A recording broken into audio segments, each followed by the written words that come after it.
ሰላም ሰላም ጤና ይስጥልን ውድ የጋት ሚዲያ ቤተሰቦች እንደያላችሁበት ሀገር የሰዓት አቆጣጠር እንደምን አላችሁ እንደምን ቆያችሁኝ ኢትዮጵያ ውስጥ ናችሁ ዝግጅት ለምትከታተሉ ውድ ቤተሰቦቼ እንደምን ዋላችሁ ማለት ፈልጋለሁ ዕለተ ሰኞ ግንቦት 17 2018 በኢትዮጵያ ዘመን አቆጣጠር ሜይ 25 2026 በጎርጎሳውያን የዘመን ስሌት እንደቀደም ተከተል የጋት አጫጭር መረጃዎች ከዚህ እንደሚከተለው ወደ እናንተ አድርሳለሁ ተጨማሪ መረጃዎችን ምሽት ላይ እንደማድረሳችሁ ታሳቢ በማድረግ በኋላም እንድትከታተሉ ለማለት ነው።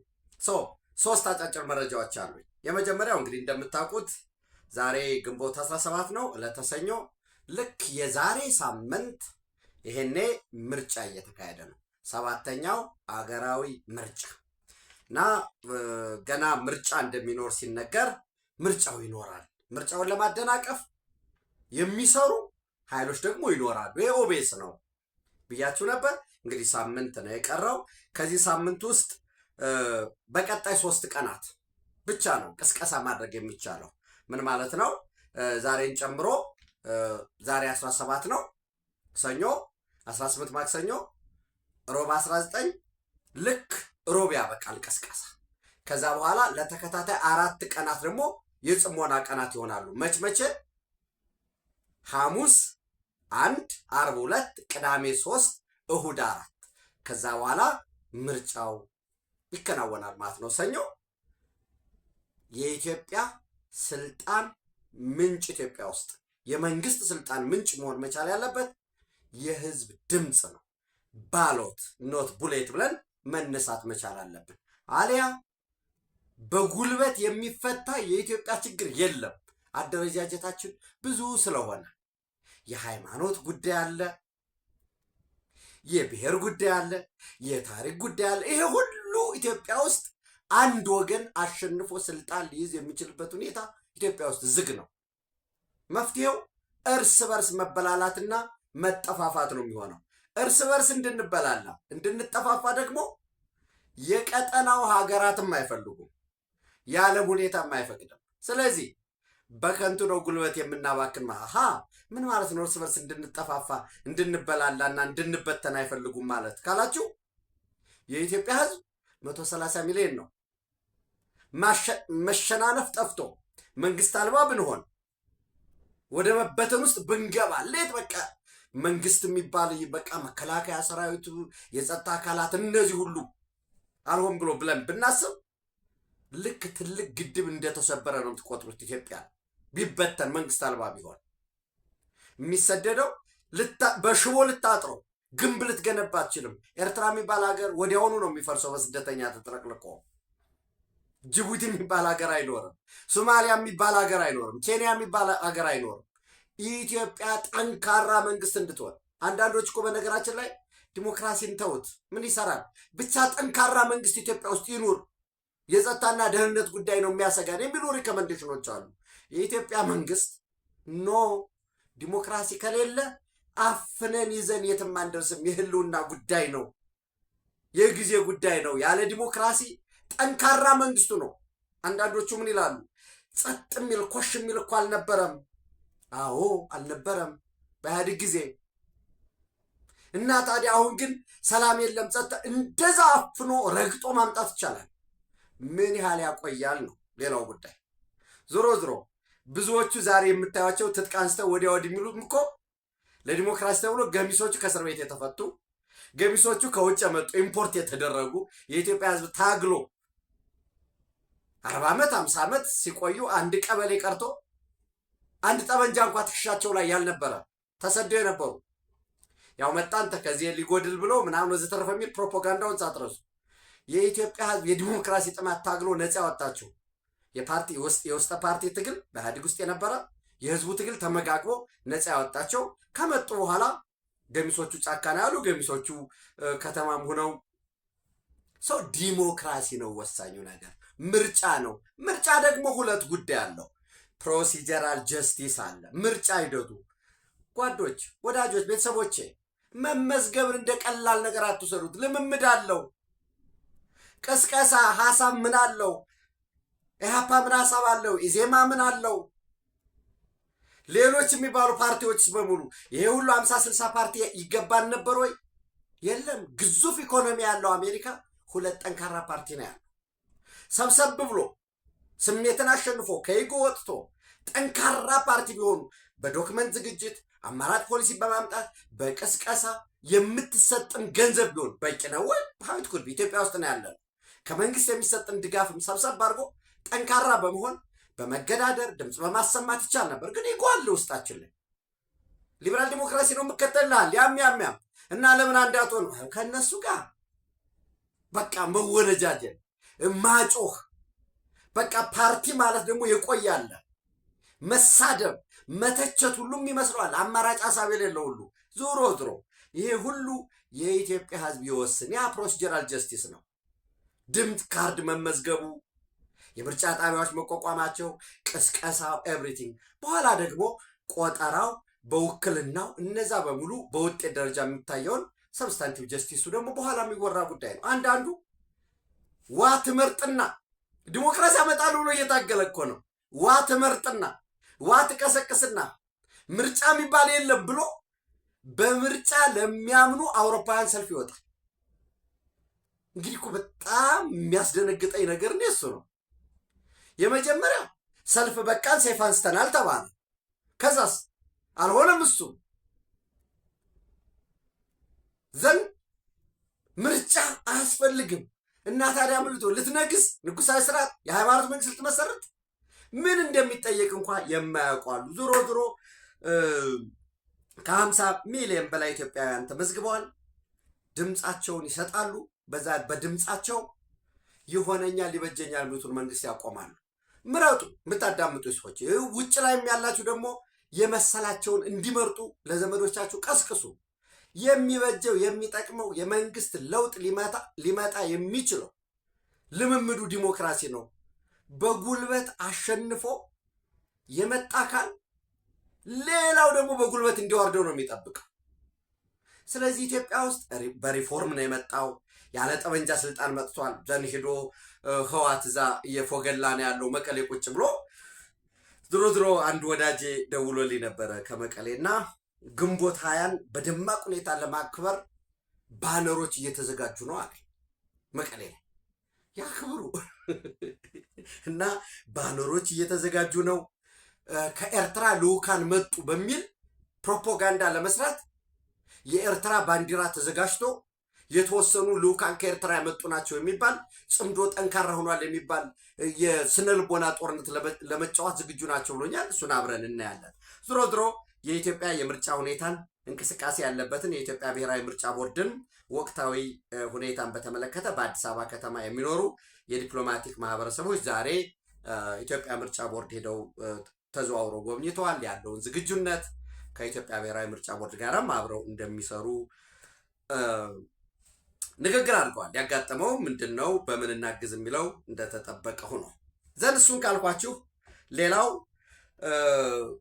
ሁለተኛው መረጃ ልንለው እንችላለን። የኢትዮጵያ ኢንቨስትመንት ቦርድ፣ በነገራችን ላይ የኢትዮጵያ ኢንቨስትመንት ኮሚሽን የሚባል ተቋም አለ።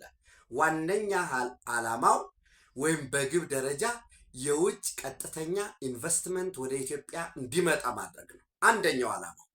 ሁለተኛ አልሚዎች የገጠማቸውን ፍቃድ ከማውጣት ጀምሮ በሂደቱ የገጠማቸውን ፈተናዎችን መለየት፣ ጥናትና ምርምሮችን መስራት፣ የፖሊሲ ማሻሻያ፣ የቢሮክራሲ ማሻሻያዎችን እነዚህን ለመንግስት እያቀረቡ ተቋሙ በቦርዱ በኩል እያቀረበ ማሻሻያዎችን ማድረግ ነው። በዚህ ረገድ በዛሬው ዕለት የእቃ አስተላላፊነት ወይም የሎጂስቲክስ ዘርፉን ለውጭ ባለሀብቶች ሙሉ ለሙሉ ክፍት አድርጓል።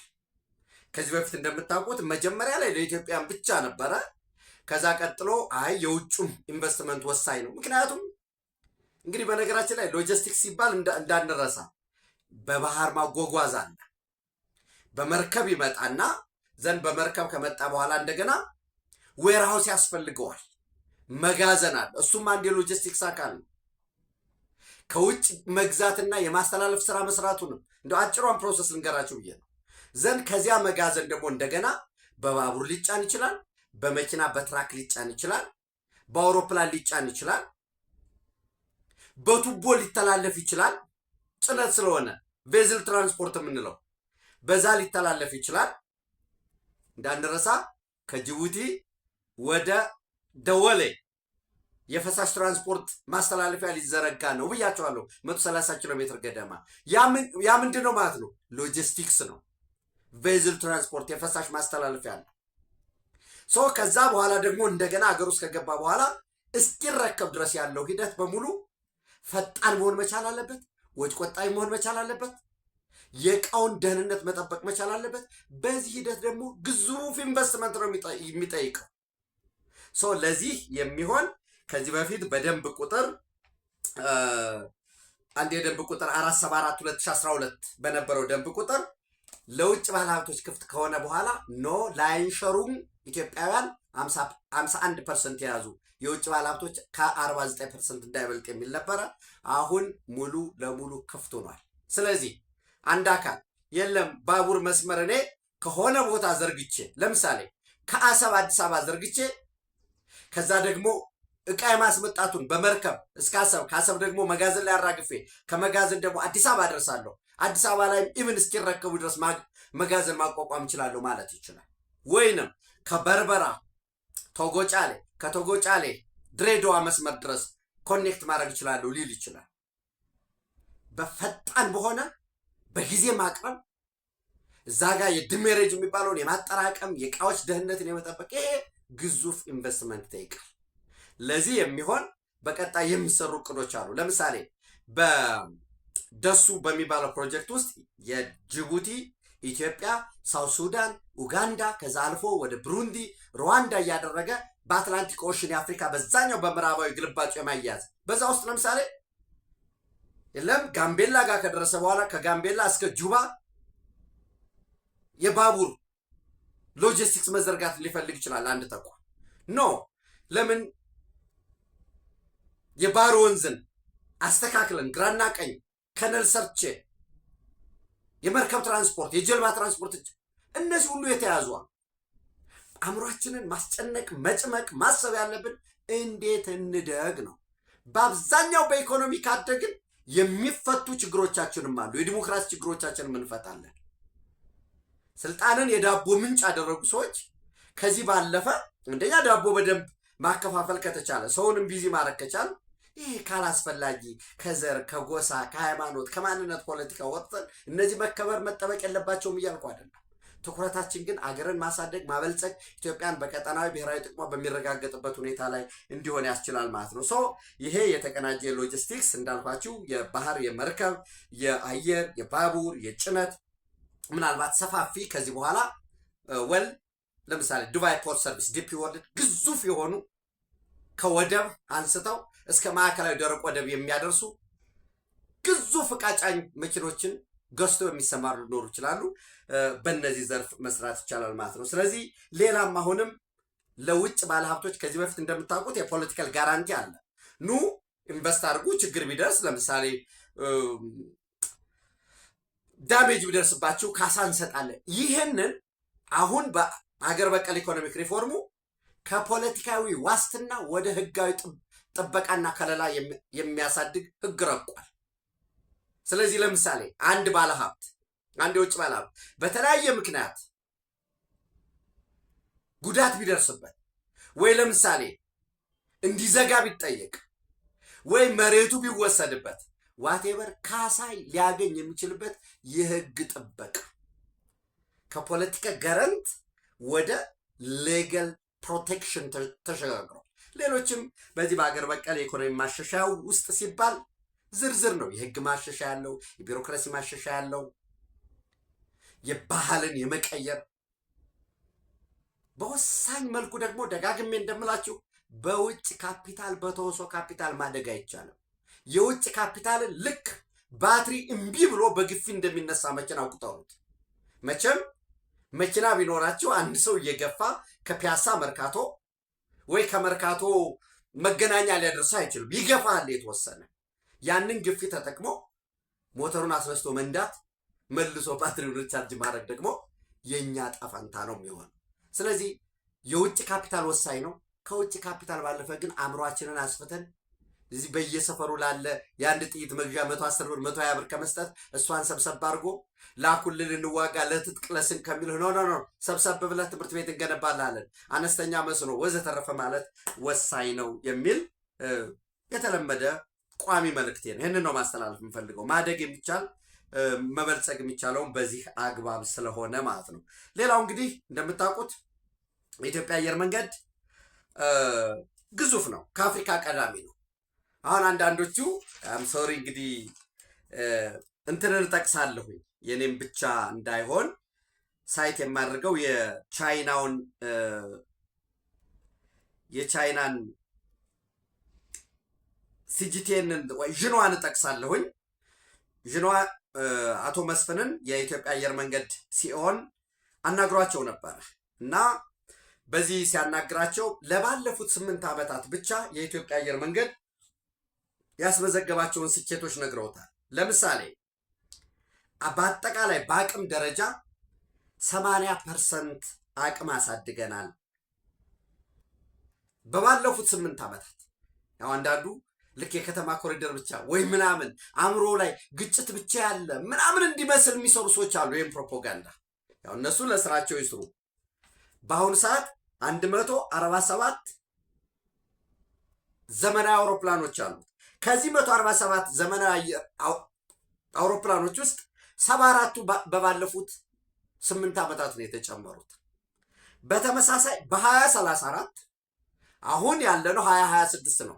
ልክ በቀጣይ 8 ዓመት ደግሞ 117 እጅግ ዘመናዊ ቅንጡ የሆኑ አውሮፕላኖችን ለመጨመር ስራ እየተሰራ ነው። ያኔ ዝም ብዬ ጨምረዋለሁ አይደለም፣ ዛሬ ነው የምታዘዘው። ወደ 73 አካባቢ ቢሆን ከቦይንግ ታዝዘዋል፣ ሌሎች ደግሞ ከኤርባስ ታዝዘዋል። ተጠቃለው ሲመጡ ከ3 ዓመት በኋላ መምጣት ይጀምራል። ከ5 ዓመት በኋላ ልክ የዛሬ 8 ዓመት ተጨማሪ 117 አውሮፕላኖች ይኖሩታል ማለት ነው። ባህር ላይ የሚያርፉትን ጨምሮ በተለይ የሀገር ውስጥ ቱሪዝሙን ለማንቀሳቀስ የሚያስችል። በተመሳሳይ አሁን ያለውን 7-8 ቢሊዮን ዶላር በዓመት የሚገኘውን ሪቨኒው ገቢ ስኖ ፕሮፊት አይደለም ያልኳቸው በ2034 20.6 ቢሊዮን ዶላር ለማድረስ እየተሰራ ነው ያለው። በዚህ ሂደት በተመሳሳይ ቢሾፍቱ ያለውን 12.5 ቢሊዮን ዶላር በነገራችን ላይ እስከ 13.4 ቢሊዮን ዶላር ይደርሳል። ምዕራፍ 2 ሙሉ ለሙሉ ማጠናቀቂያ ወደ 110 ሚሊዮን ተጓዦችን ማጓጓዝ ሲችል፣ ከዚህ በፊት የነበረው እስከ 9 ሚሊዮን ገደማ ነበረ ያጓጉዝ የነበረው ከ8 ዓመት በፊት። አሁን 25 ሚሊዮን ደርሶ ሙሉ ለሙሉ የቦሌ አየር መንገድ ካፓሲቲውን ያሳደገበት ሁኔታ ነው ያለው። ከዚህ በፊት ከ8 ዓመት በፊት 44 አውሮፕላኖችን ፓርክ ማቆም ይቻል ነበር። አሁን 110 ደርሷል። በነገራችን ላይ ይህንን በ3 እጥፍ ያሳድጋል። የቢሾፍቱ ኢንተርናሽናል ኤርፖርት እስከ 340 ድረስ ፓርክ ማድረግ የሚያስችል ማለት ነው። በአጠቃላይ የካርጎ ሰርቪሱም በ97% ያደገበት ሁኔታ ነው ያለው ማለት ነው። እሱን ካልኳችሁ በኋላ የኢትዮጵያ አየር መንገድ ከአፍሪካ አየር መንገዶች ጋር በጋራ ይሰራል። ለምሳሌ የሞዛምቢክ አየር መንገድን ሙሉ ለሙሉ በሚባል መልኩ ኢትዮ ሞዛምቢክ ኤርላይንስ ሞሮለስ 100%ቱ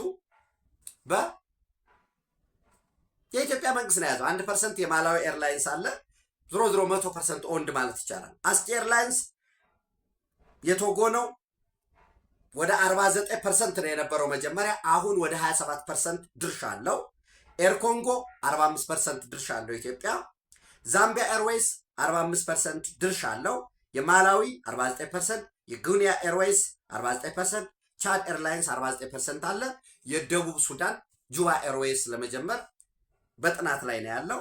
ይሄ በዚህ እንዳለ ማለት ነው የናሚቢያ መንግስት ከኢትዮጵያ ጋር አብሮ በአየር መንገድ ዘርፍ ለመስራት ፍላጎቱን ገልጿል። ያው እንግዲህ የናሚቢያ ኤርዌይስ ከዚህ በፊት በኪሳራ ነው የተዘጋው። ከ5 ዓመት ገደማ በፊት ወደ 480 ሚሊዮን ዶላር የመጨረሻ ሲከስር ባንክራፕቱን ወዲያውኑ ወደ መንግስት አስተላልፎ ነው የተዘጋው። ፌብሩዋሪ 2021 ማለት ነው። ያኛውን የተዘጋውን የመመለስ ሳይሆን አዲስ አየር መንገድ ለማቋቋም ይሄ ኤር ናሚቢያ ሊሚትድ በተዘጋው ፋንታ ማለት ነው። በዚህ መሰረት ለኢትዮጵያ አየር መንገድ አብረን እንስራ፣ በድርሻ ይህን ያህል ፐርሰንት እናንተ ያዙ፣ እኛ ይህን ያህል ፐርሰንት እናዝ። መንግስት የናሚቢያ መንግስት ከናሚቢያ መንግስት ደግሞ ድርሻውን የናሚቢያ መንግስት ወደ 40% ገደማ ለምን ያለኝን መረጃ አልነግራችሁም። ለኢትዮጵያ ደግሞ 49%፣ ሌላውን ቀሪ ደግሞ 11% ደግሞ ለተቋማትና ለግለሰቦች ለመሸጥ ነው እቅድ የያዘው። ነገር ግን ዘላችሁ የምትገቡበት አይደለም። ልክ ነው። ናሚቢያ በደቡብ አፍሪካ ቀጠና የሚገኝ ነው። ግዙፍ አየር መንገድ አለ ደቡብ አፍሪካ ውስጥ። ነገር ግን በዚህ ቀጠና ናሚቢያ ያው ማዕድን ያለበት ሀገር ነው። በማዕድን የበለጸገ ነው። የቻይና ማይኒንግ ካምፓኒዎች አሉ በዛ። ከማዕድኑ ጋር ተያይዞ ኢኮኖሚያቸውም እያደገ ያለ ሀገር ነው። ዝሮ ዝሮ በዛ ቀጠና የተበጣጠሰውን የአየር መንገድ ቢዝነስ ናሚቢያን እንደ ሀብ በማድረግ ለማሳደግ ምን ያህል አገሬው መጠቀም ይችላል፣ ከናሚቢያ በመነሳት ወዴት መብረር ይቻላል፣ ናሚቢያና በቀጠና ውስጥ ያለው ደግሞ የአየር መንገዶች ኤርፖርቶች በወሳኝነት የማስተናገድ አቅም ምን ያህል ነው የሚለውን ጥናት እየተጠና ያለበት ሁኔታ ነው ያለው። ሰው የሚጠቅመው እንደዚህ አይነት እድገቶች ናቸው። እሱን ካልኳችሁ በኋላ ሌላው ከበርበራ ኤርፖርት አለ። ዘመናዊ የሆነ በነገራችን ላይ በቀዝቃዛ የዓለም ጦርነት ወቅት ወሳኝ የሚባል መንደርደሪያ የነበረው ማለት ነው። በርበራ ኤርፖርት አለ።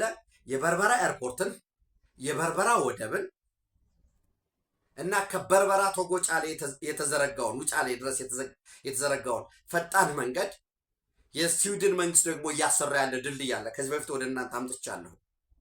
እሱም ሁሉ በተቀናጀ መልኩ በወሳኝነት በሎጂስቲክስ ዘርፍ ቅድም ያልኳችሁን እንዳትረሱ። የኢትዮጵያ ኢንቨስትመንት ቦርድ የኢትዮጵያ ኢንቨስትመንት ኮሚሽን የበላይ ጠባቂ ሆነው የዕቃ አስተላላፊነት ዘርፉን ለውጭ ክፍት አድርጓል ስላችሁ እንግዲህ ማያያዝ ነው የሚጠበቅባቸው። ዝም ብሎ መረጃውን ብቻ እናዘው። ስለዚህ ምንድነው ከበርበራ እስከ ቶጎ ጫሌ በምዕራፍ 1 አጠቃላይ ወደ 311 ኪሎ ሜትር ገደማ ነው። ይህንን 311 ኪሎ ሜትር ገደማ ነው በፈጣን የኤሌክትሪክ ባቡር መስመር በማስተሳሰር ሸቀጦችን፣ እቃዎችን ከበርበራ ወደ ኢትዮጵያ ለማጓጓዝ 3.57 ቢሊዮን ዶላር በመመደብ ወደ ግንባታ ዘርፍ ለመግባት የመጨረሻ ምዕራፍ ላይ ነው። በነገራችን ላይ ዴይሊ ኒውስ ኢጅፕትም ሌሎችም ዘግበውታል። የዩናይትድ አረብ ኤሚሬት ከፍተኛ ኢንቨስተሮች በርበራ ነው ያሉት። የበርበራ ወደብን መሰረተ ልማት ጎብኝተዋል። የበርበራ ወደብ ደግሞ በምስራቅ አፍሪካ እንዲያውም አንዳንዶቹ በአፍሪካም ደረጃ ግዙፍ ነው ብለው ነው የሚያስቀምጡት። ዲፒ ወርልድ ነው እያለማው ያለ። ዛሬ ግብፅ የወደብ መዳረሻዋን ስለማሳደግ ነው የምትጨነቀው። ለምሳሌ ከአሌክሳንደሪያ ከግብፅ ወደቦች እስከ ምጽዋ ምን ያህል ሎጂስቲክስ ከኢትዮጵያ ጋር ዝግ ከሆነ እንዴት ይሆናል ሌላ ጉዳይ ነው። ሳውዲ አረቢያም እንዲሁ ፕላን አድርጓል። በሳውዲ አረቢያ ፕላን ውስጥ የሎጂስቲክስ ፕላን በርበራን አላካተቱትም። ሰው ዩናይትድ አረብ ኤሚሬት የዲፒ ወርልድ ዱባይ ፖርት ሰርቪስ ነው የሚያለማው። ይህንን እስከ ቶጎ ጫሌ ድረስ 310 ኪሎ ሜትር በመዘርጋት ፈጣን የኤሌክትሪክ ባቡር መስመር በማስተሳሰር በወሳኝነት የሎጂስቲክስ የኢትዮጵያ የወደብ ተደራሽነትን የወደብ ገብ አማራጭን የማሳደግ የዕቃ የሎጂስቲክስ ዘርፉን ደግሞ በዚህ ለማሳለጥ ስራዎች እየተሰሩ ነው። የመጨረሻ በቅርቡ ወደ ግንባታ ይገባል። አንዳንድ ሰዎች ከዚህ ከሶማሌላንድ የሀገርነት ጉዳይ ሶማሌላንድ ደግሞ ኢየሩሳሌም ላይ ኤምባሲዋን መክፈቷ ጋር ያ ውዝግብ የሚመጣም ይመስላቸዋሉ። ኖ የአንካራ ስምምነት አንድ አካል ነው። እኛ እውቅና ሰጠን አልሰጠን ሌላ ጉዳይ ሆኖ ወደቡን በፈጣን ሁኔታ ገንብቶ ከኢትዮጵያ ጋር እንዲተሳሰር የማድረግ የሶማሊያ ፌዴራል መንግስትም እውቅና ያለው ነው እና ይሄ አንዳንዶቹ ልክ ከዚህ በፊት ከሀሰን ሼክ መሐመድ ጎን ነን ሲሉ የነበሩት እንደ መልካም እድል እንዳይወስዱት ለማለት ነው። ሌላው የመጨረሻ መረጃ እንግዲህ ትናንት ኢሳያስ አፈወርቂ የኤርትራን 35ኛ ዓመት የነጻነት በዓል አስመልክቶ እንዳልኳችሁ ትናንት በዝርዝር ስለሄድኩበት ነው። ግንቦት 16 1983 ዓ.ም ሻዕቢያ በጉልበት አስመራን የተቆጣጠረበት ነው። ይህም በጉልበት የተቆጣጠሩበትን ቀን ነው የነጻነት በዓል ብለው የሚያከብሩት እንጂ ከሚያዚያ 15 እስከ 17 1985 ነው ህዝበ ውሳኔ እንኳ ነጻን ሁን ነጻ ሀገር ሁን ወይስ ከኢትዮጵያ ጋር እንቀጥል? ያው ከኢትዮጵያ ጋር እንቀጥል የሚለው ለይስሙላ ነው። ዞሮ ዞሮ ትናንት የሰራሁትን ብትከታተሉት ደስ ይለኛል። ከሚያዚያ 15 እስከ 17 1985 ይሄ ህዝበ ውሳኔ ሚያዚያ 15 እስከ 17 ከሚያዚያ 15 እስከ 17 1985 ህዝበ ውሳኔ የተደረገበት ሜይ 28 1993 በ1993 በፈረንጆች ወይንም ግንቦት 20 1985። እንግዲህ ግንቦት 20 ማለት ይሄ ነው፣ ሌላ አይደለም። አሁን ወያኔ ህዋት አከብራለሁ ብላ ባነር እያዘጋጀ ምናምን ከሱዳን መጡ የጋምቤላ ልኡኮች የሲዳማ ልኡካን ወዘተረፈ በሚል ስቴዲየም ላይ በደንብ አድርጎ ለማክበር ዝግጅታችንን ጨርሰናልና በሙሉ ተወካዮች ተገኙ የሚል መልእክቱ ይተላለፋል። ይህንን ለሳይኮሎጂካል ዋርፌር ለመጠቀም ዝግጁ እያደረጉ ያሉበት እንከታተለዋለን። ይህንን ቃሌን ያዙልኝ። ዞሮ ዞሮ መረጃውን የሰጠኝን ወዳጅ በጣም ስለማምነው ማለት ነው። ግንቦት 1985 ነው 182ኛ ዓለም ሀገር ሆነው የተቀላቀሉት። በዛ የተባበሩት መንግስታት ድርጅት ዋና ጸሐፊ ግብፃዊ ቡጥሮስ ጋሊ ነበረ።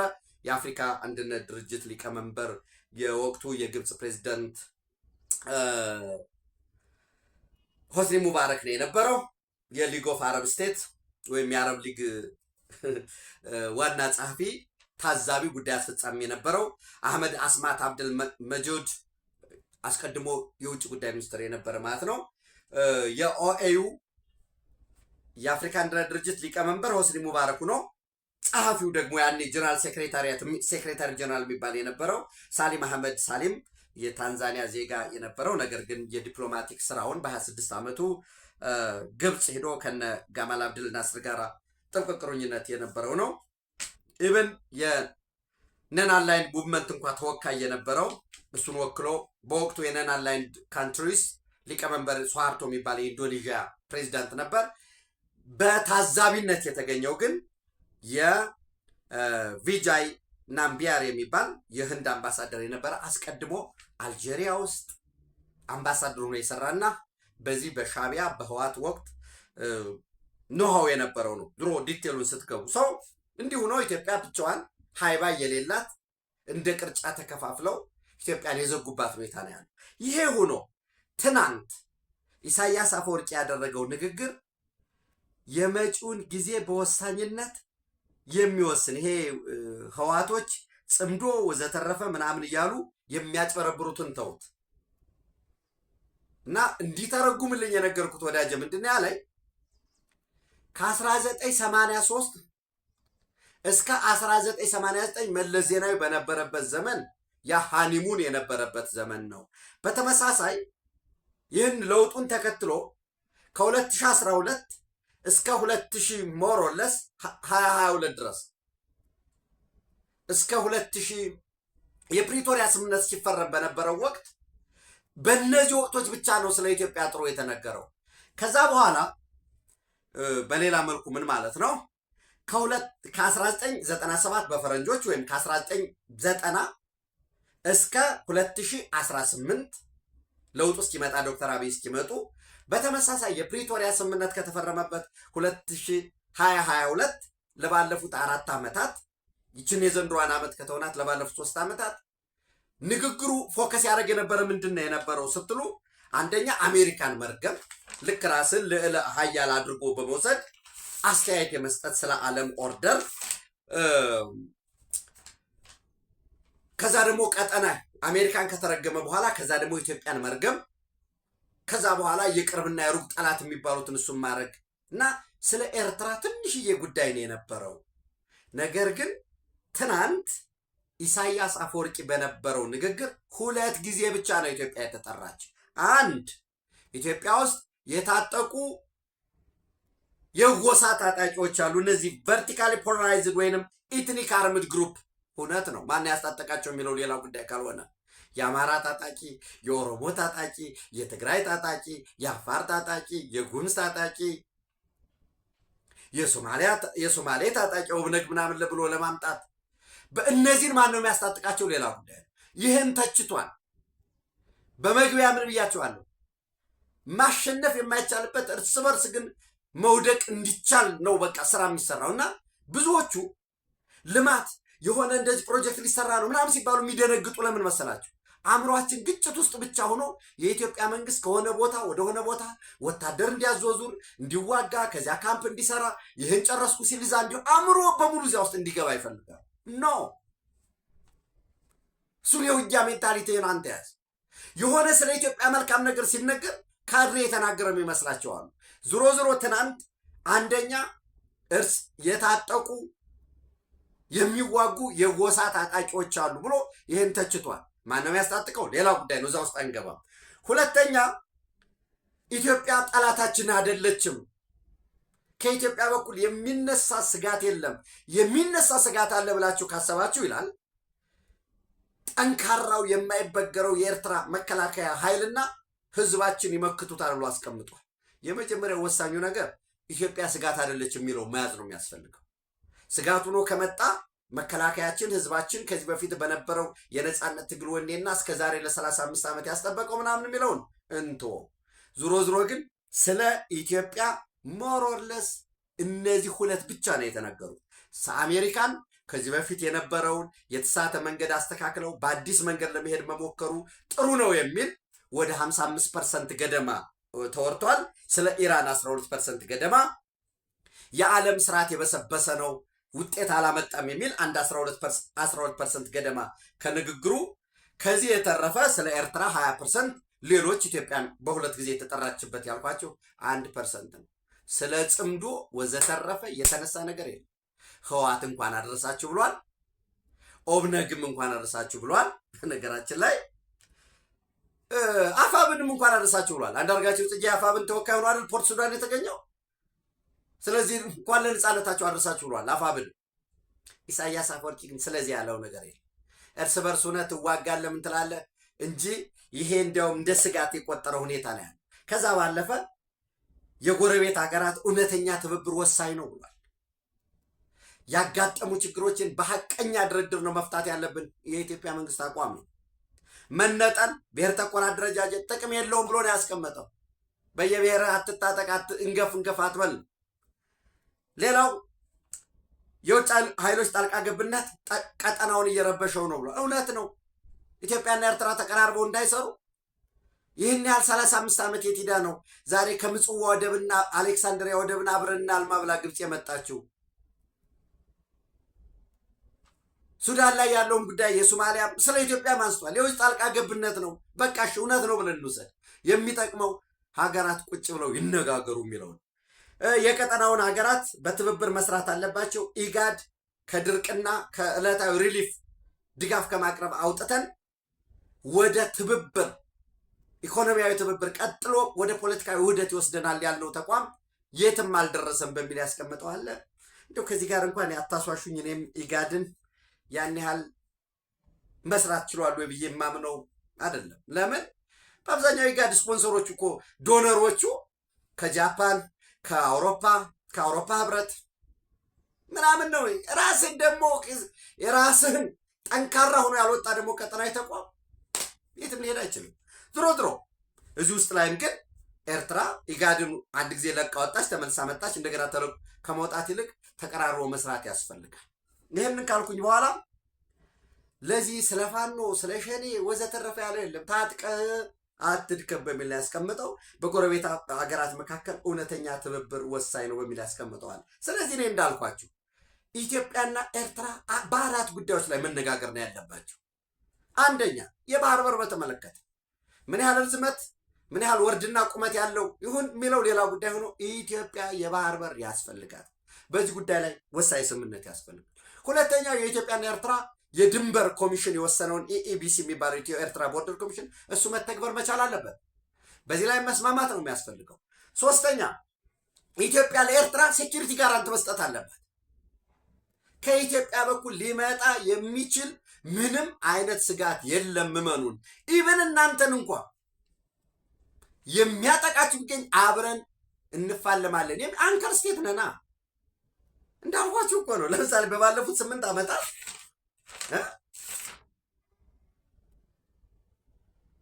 በባለፉት 8 ዓመታት ብቻ 74 አውሮፕላን ይገዛል።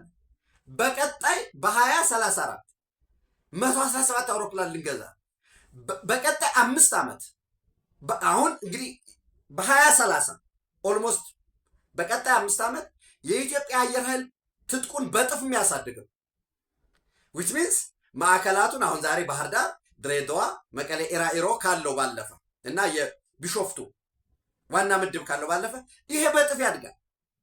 ትምህርት ቤቱ በጥፍ ያድጋል። የሰው ኃይሉ በጥፍ ያድጋል። የተዋጊ ጀቶች፣ የሎጂስቲክስ፣ የቪአይፒ ሄሊኮፕተሮች እነዚህ በሙሉ ጥፍ ያድጋል።